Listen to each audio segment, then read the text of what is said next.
The Snow Globe House.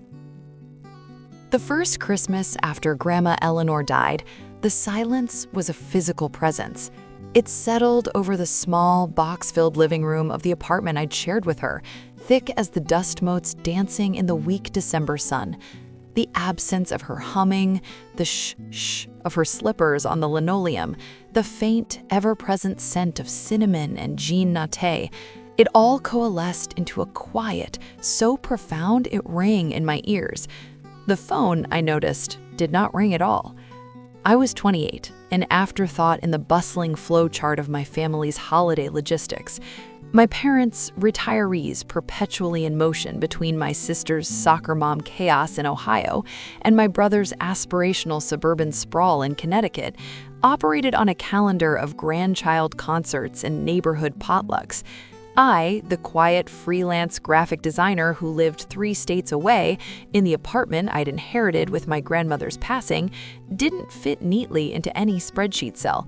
The invitation, I realized, checking my silent email for the 10th time that Christmas Eve, had simply slipped their minds. Again.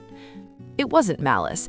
It was the gentle erosion of oversight, the assumption that Maya is fine, she's always been independent. The first time it happened, when I was 23 and fresh out of college, I'd been hurt. The second time, annoyed. The third, resigned.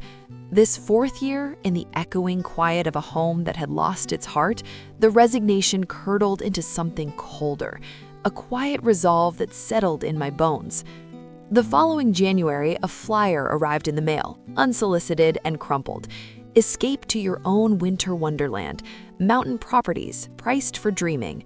I normally tossed such things, but that day, the image of a snow-dusted A-frame cabin, smoke curling from a stone chimney, felt like a lifeline, a different kind of quiet, a chosen one. It took 11 months of relentless saving, side hustles designing logos for indie bakeries and editing endless podcasts, and a terrifyingly small mortgage. In late November, I became the owner of a creaky, charming, desperately in need of love cedar cabin on the slope of Maple Reach Mountain. It was 2 hours from anyone I knew. It had a wood-burning stove, a roof that leaked in the northeast corner, and a view of the valley that stole the breath from my lungs. I named it, silently, the Snow Globe House, my own little world to shake up. I didn't send a family-wide email. I didn't make a call. On December 23rd, I simply posted a single perfect picture to the family group chat. It was the golden hour, the sun setting the snow ablaze in pinks and oranges, the little A-frame glowing, wreath on the door, smoke rising promise straight from the chimney. The caption was simple, wishing everyone a cozy holiday from my new home. Open door always, snow. Then I put my phone on the counter, screen down, and set about building my own Christmas. The silence here was different. It was the soft whoomp of a new snow slide from the roof, the crackle of pine logs in the stove, the distant, lonely cry of a crow. I baked my grandmother's gingerbread, the recipe card stained with her looping script, and a scent of molasses and clove fought valiantly against the smell of fresh paint and damp wood. I set a single place at the rough-hewn table, lit a candle, and ate listening to the wind. It was peaceful. It was lonely. It was mine. A part of me hoped no one would come. Another part, smaller and buried deep, ached at the possibility. On Christmas Eve morning, the crunch of tires on my fresh-plowed drive was so shocking I dropped the mug I was drying. It shattered on the terracotta tiles. Peering out the frost-rimed window, I saw not the familiar minivan of my sister or the sleek SUV of my brother, but my father's old, mud-splattered sedan. He was alone. He stood on the porch, looking suddenly older in his puffy jacket, a hesitant smile on his face, a lumpy reusable grocery bag in each hand. "Maya," he said, his breath a cloud, "you bought a mountain." "A little one," I said, opening the door, the cold rushing in like an excited guest. He stepped inside, his eyes wide, taking in the vaulted ceiling, the bookshelves I'd built from reclaimed barnwood, the tree I'd cut myself and decorated with pine cones and dried orange slices. He murmured, "Good God, kid, you did all this?" "Yeah." He shuffled, a man used to the constant noise of grandchildren suddenly adrift in this cathedral of quiet. Your mother, she's at Sarah's. The twins have a stomach bug. Apocalyptic, apparently. He held up the bags. I brought provisions and, an apology. Several, actually. He unpacked on my counter a hunk of his famous aged cheddar, a tin of my mother's Russian tea cakes, a box of wine, I know, but it travels better, and a small, clumsily wrapped gift. We stood in the kitchen, the awkwardness palpable. Then the kettle whistled, a high, insistent note that broke the spell. We drank tea by the fire.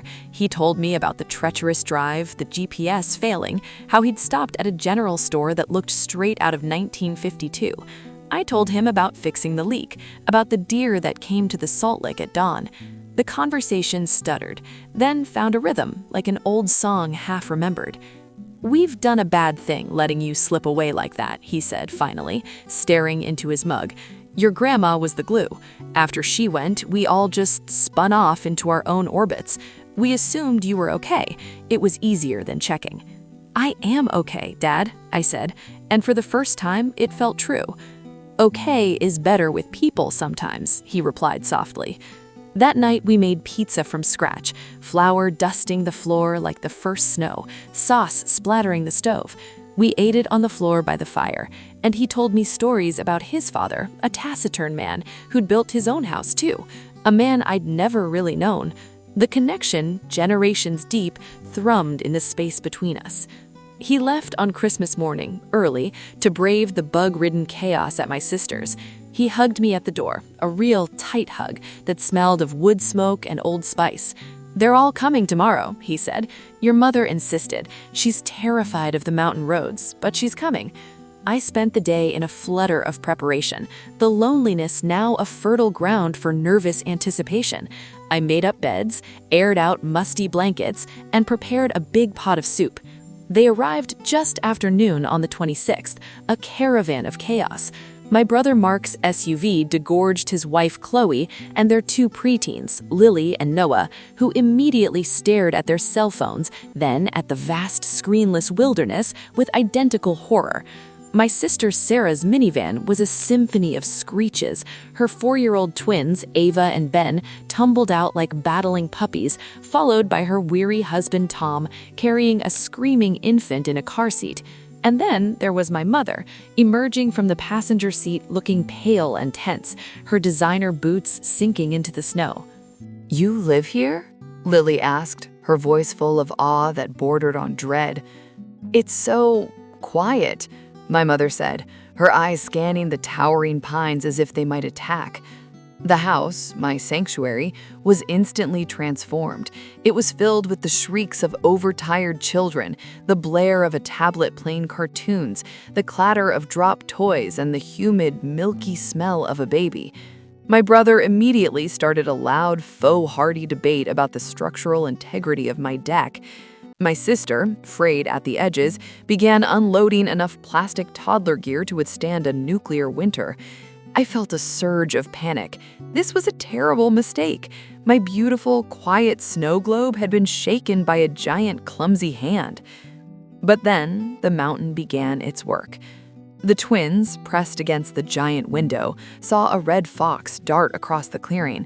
Their fight stopped mid-snatch. "Fox!" they breathed in unison, their small hands leaving smudges on the glass. Noah, the preteen, grumbled about the Wi-Fi being weak, but an hour later, I found him and my father outside, attempting to build a truly pathetic snowman. He was explaining the physics of snowpack to my dad, who was listening with genuine interest.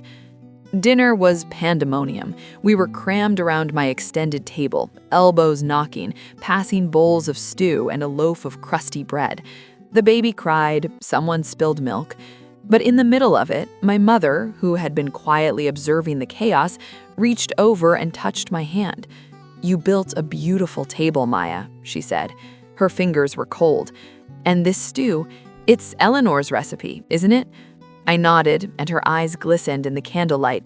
For a moment, it was just us, connected across the generations by time and bone broth and memory. Later, the baby finally asleep, the older kids bribed with hot chocolate, we collapsed in the living room. The fire was dying down. My brother, the debater, had run out of steam. Sarah leaned her head on Tom's shoulder, half asleep. In the gentle, post-storm quiet, my mother spoke. "I was afraid of this," she admitted, not looking at anyone. "The quiet, the space, it makes me hear things I keep busy to avoid." She looked at me, like how much I miss my mother and how I let her granddaughter become a stranger. The room held its breath. The fire popped. "You're not a stranger, Mom," I said, my throat tight. "I'm just here." "Here is lovely," she whispered. The next morning, a miracle occurred. The kids, all of them, wanted to go out in the snow.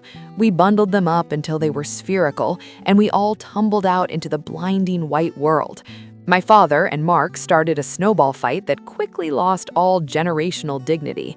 Sarah and I took the twins on a fox hunt, following tracks that disappeared into the woods. Chloe and my mother stood on the porch, steaming mugs in hand, talking and actually laughing. I was helping Lily build an ice fort when she looked up, her nose red, her eyes serious. "Aunt Maya, can we come back next year? Maybe in the summer? I want to see the stars here. I bet you can see everything." The lump in my throat was so big I could only nod. They left 2 days later, the cars packed, the goodbyes loud and messy and real. My mother hugged me for a long time. "We'll call," she said, not just for the logistics, to talk. I believed her. The silence returned, but it was different. It was no longer an empty vessel, but a room recently vacated by beloved guests, humming with their echoes. The house smelled of wet wool, gingerbread, and shared sleep. There were crumbs under the table, a stray mitten on the bench, a Lego piece I found near the hearth. I didn't clean them up right away. I poured a glass of wine, sat by the window, and watched the sunset behind the peaks, painting the snow in bruised purples and deep blues. I had bought a mountain house to escape being forgotten. I had built a world of my own to prove I didn't need them.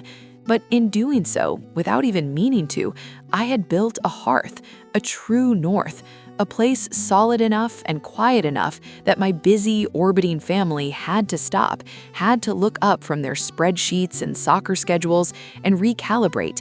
They had to make the trek. They had to enter my world on my terms.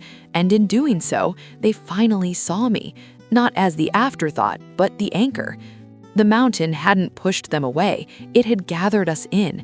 It had asked for nothing but our presence, and in the vast, humble quiet, we had finally been able to hear each other again.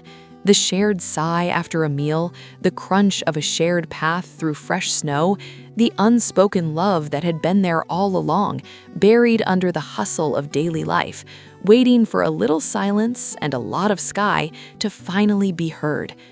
Outside, the first few flakes of a new storm began to swirl. I picked up the Lego piece, a bright yellow block, and placed it on the windowsill, a tiny, hopeful beacon against the coming dark. The snow globe house was no longer just mine, it was ours, and for the first time in a long time, I felt bone deep the warm, resilient glow of belonging.